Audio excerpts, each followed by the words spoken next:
Shulk. I'm sorry. Faced Mechon actually being people is probably Xenoblade's worst kept secret. Did Abraham Lincoln die? Yeah.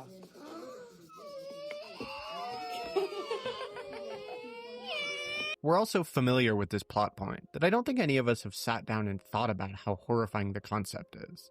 I mean, even the game glosses over it a little bit, since the focus is somewhere between, oh my god, my favorite girl, or least favorite guy is back, and oh, that's why the Monado doesn't work. Anyway, while there are many faced Mechon in the game, I'm going to use Fiora as our example. You'll see why here in a minute. Around halfway through the game, it's revealed that after Fiora was killed back at the beginning, her body was repurposed, both as a component for a faced Mechon unit that would make it immune to the Monado, and also as a vessel for the goddess Maenad.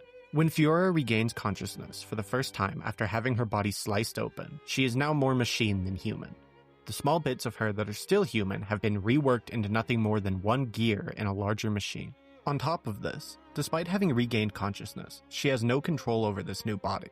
She's forced to watch as the goddess of a group of people she's only ever known as the enemy that caused her brother's disability uses what's left of her body in order to serve that enemy. It's only when Fiora is forced to watch her friends and brother risk death at her own unfamiliar hands that she is finally able to mentally cry out with enough strength to catch Maenad's attention and beg her to save her loved ones. Isn't all of that horrifying?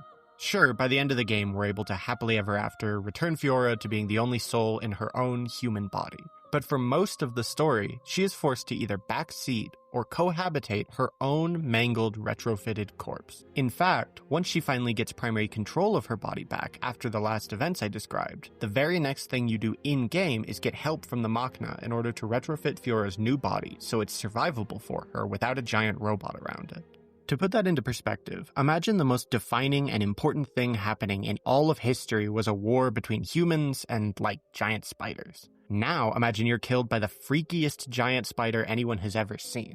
Now, imagine when you wake up, your body has been ripped apart and entirely reworked to function as a giant spider's organs. You're entirely conscious of what has happened to you, and yet have no control over the spider whose body you are now a part of. Instead, the giant spider's primordial goddess is in total control, only knowing your consciousness as a collection of incomprehensible tingles in the back of its mind. And then the spider eats your boyfriend.